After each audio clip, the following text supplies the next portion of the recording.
bị tăng điên ta dầu lại từ mình điên ama điên ở thời điên ở ra tâm điên ở dòng tâm làm luôn tọ tập tuôn tọ tập ni tọ ham tọ nâng tọ một nhập qua giang ấy thế luôn ở bị tăng điên ta dầu lại hầm ô ama rồi còn dầu lại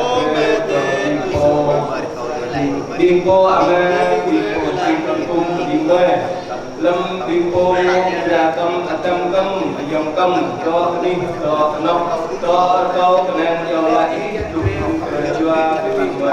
luôn rồi câu dầu lại nên đi qua về lại găng với của nhau có đẹp của điên bơi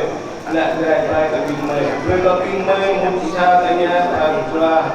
luôn rồi câu mong anh đi Giêsu Kitô qua điên